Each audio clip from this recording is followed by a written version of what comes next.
Friends, welcome to Pavithra life style. நம்ம எல்லாருக்கும் ரொம்ப பிடிச்ச ரோட்டுக்கடை காளான் எப்படி செய்யறதுன்னு இந்த வீடியோவில் பார்த்துடலாம் வாங்க. அதுக்கு ஒரு பவுலில் 1 கப் மஷ்ரூம், 1 கப் கேபேஜ் எடுத்திருக்கேன். நல்லா துருவின மாதிரி வெட்டி சேர்த்துக்கோங்க.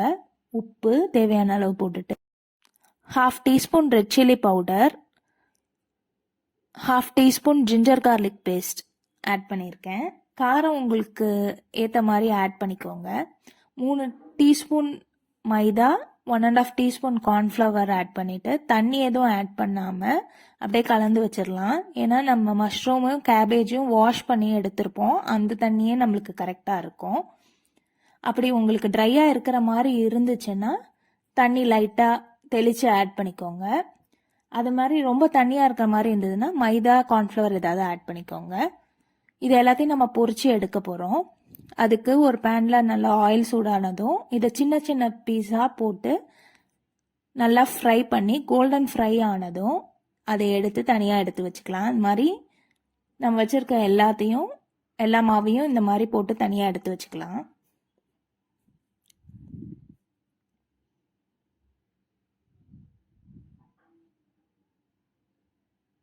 இதை அப்படியே டீ கூட சைட் டிஷ்ஷாக வச்சு கூட சாப்பிட்லாம். ரொம்ப நல்லாயிருக்கும். யாருக்கெல்லாம் அந்த மாதிரி சாப்பிட ரொம்ப பிடிக்குன்றதையும் கமெண்ட் பண்ணுங்கள். அதுக்கப்புறம் இப்போ அந்த கிரேவி செய்ய போகிறோம். அதுக்கு ஒரு பேனில் ஆயில் ஊற்றி வெங்காயம் நல்லா வதங்கினதும் இஞ்சி பூண்டு பேஸ்ட் 1/2 ஸ்பூனோட கம்மியாக போட்டால் கூட போதும்.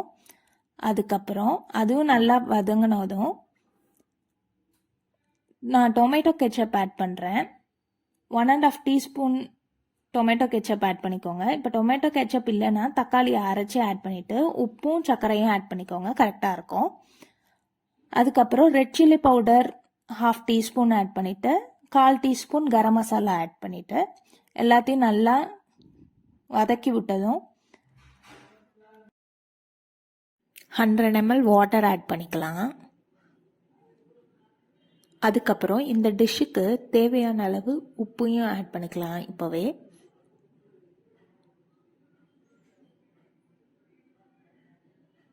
அது நல்லா கொதிச்சு வரட்டும் 2லேருந்து 3 நிமிஷம். அந்த கேப்பில் நம்ம ஆல்ரெடி பொரிச்சு வச்சுருக்க மஷ்ரூமை சின்ன சின்ன பீஸாக கட் பண்ணி வச்சுக்கலாம்.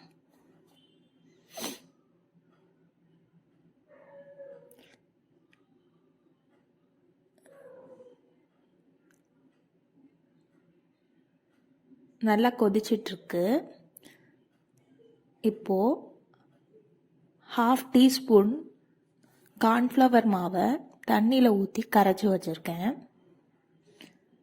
அதையும் ஆட் பண்ணிக்கலாம். அதை ஆட் பண்ணதும் கைவிடாமல் கலந்துக்கிட்டே இருக்கணும். திக்காகிறது உங்களுக்கே தெரியும். அது நல்லா திக்கானதும் நம்ம கட் பண்ணி வச்சுருக்கிற மஷ்ரூமையும் அதில் ஆட் பண்ணிக்கலாம். அது நல்லா மஷ்ரூமோட இந்த கிரேவி நல்லா கோட் ஆகி வரணும். அதுக்கப்புறம் ஆஃப் பண்ணிடலாம். இப்போ சர்விங் பவுலில்